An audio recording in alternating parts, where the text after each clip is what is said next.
Negli episodi precedenti. Diretto interessantissimo con i big.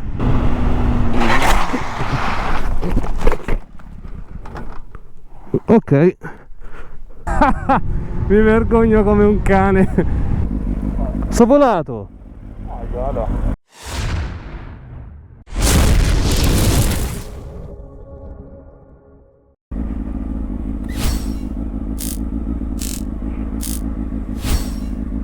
E bella a tutti ragazzi, siamo tornati un'altra volta con Yellow in moto e oggi in questa stupenda giornata di sole, come al solito soltanto giornate fantastiche. L'ultima volta che l'ho detto sono caduto, quindi cerchiamo di non cadere questa volta dopo 2 settimane di pausa abbondanti e andare a fare un po' pulizia della moto e la conta dei danni. Ho avuto problemi a farla partire, ho avuto 1000 cazzi e vediamo un po' cosa sta succedendo. Già vedo una perdita di carburante che non mi piace tantissimo e valutiamo un po' i danni una volta pulita la carrozzeria eccetera. Domani in teoria dovrei andare a farmi fare un preventivo dal carrozziere e vediamo.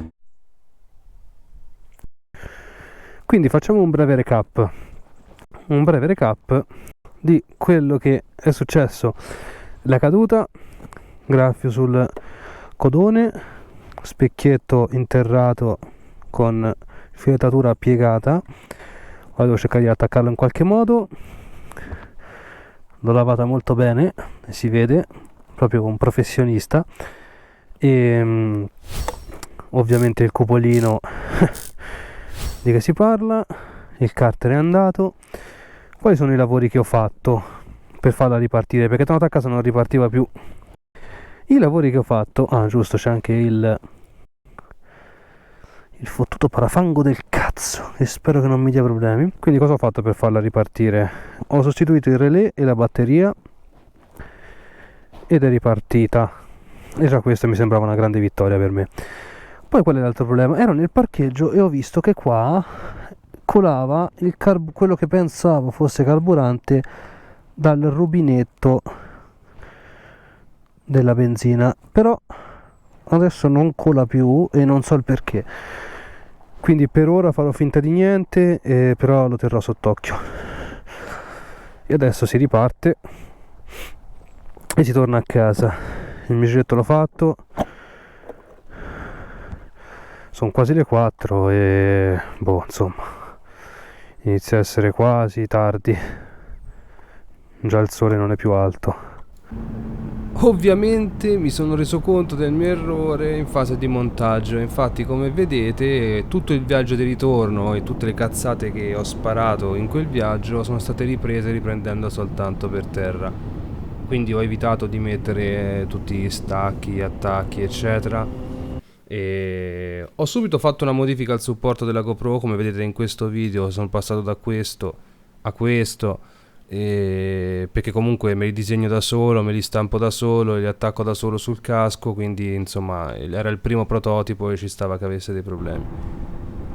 Posso anche aggiornarvi sul preventivo che mi ha fatto il carrozziere, che è di 500 euro. Qui Mi devi dare 2 milioni di euro. 2 milioni di euro mi devi dare cash. 500 euro, raga, moto pagata 1.400, cioè, non so se vi rendete conto. E questo preventivo è per riverniciare il serbatoio, il codone, le plastiche accanto al cupolino, perché il parafango mi è stato detto che non è recuperabile, e anche se fosse recuperabile è rotto in parti un po' critiche, quindi non ne varrebbe la pena. Impressionante, 500 nane che non sborserò credo mai. Ora non lo so, mi farò fare altri preventivi e nel caso dovrò, non lo so, vendere un rene. E per ora me la tengo così, bella laida. Grazie per essere arrivati fino a qua, mitici. E quindi niente, ci vediamo nel prossimo video con in moto.